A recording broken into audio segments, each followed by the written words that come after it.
Mahakumbh doji विजिटपर के दौरान नागा साधुओं और उनके जीवन से जुड़े कई रहस्य चर्चा का विषय बनते हैं। नागा साधु न केवल अपनी तपस्या और साधना के लिए प्रसिद्ध है, बल्कि उनके अंतिम संस्कार से जुड़ी परंपराएं और उनके गठन का इतिहास भी रहस्यमय है। आइए इसे विस्तार से समझते हैं।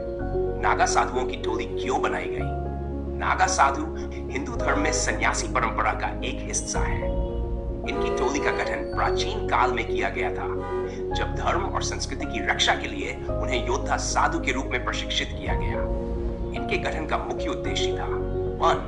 धर्म की रक्षा।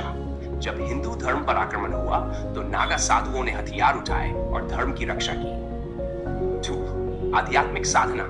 ये साधु कड़ी तपस्या और ध्यान के माध्यम से मोक्ष प्राप्त करने का प्रयास करते हैं। 3. अखाड़ों का हिस्सा।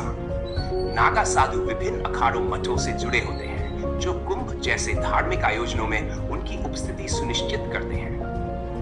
नागा साधुओं के अंतिम संस्कार से जुड़ा बड़ा रहस्य। नागा साधुओं के अंतिम संस्कार की प्रक्रिया सामान्य लोगों से काफी अलग होती है। इसमें कई अनोखी परंपराएं शामिल हैं। 1. जल समाधि या भस्म समाधि। कई नागा साधु जल समाधि लेते हैं, जबकि कुछ को भस्म समाधि दी जाती है। भस्म समाधि में उनका शरीर जलाया जाता है और उनकी राख को पवित्र नदियों में प्रवाहित किया जाता है। डी. परंपरा का पालन।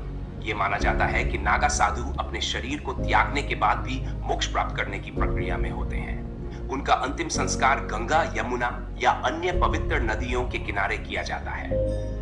3. रहस्यमयी रीतियां। अंतिम संस्कार के दौरान कई गुप्त मंत्र और तांत्रिक विधियां अपनाई जाती हैं। यह प्रक्रिया आम लोगों से दूर और बेहद गोपनीय तरीके से की जाती है। क्यों चर्चा में है नागा साधु?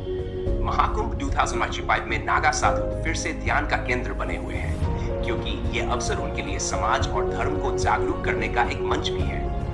उनकी रहस्यमयी जीवन शैली, कठोर तपस्या और परंपराएं लोगों के बीच जिज्ञासा का विषय बनी रहती हैं।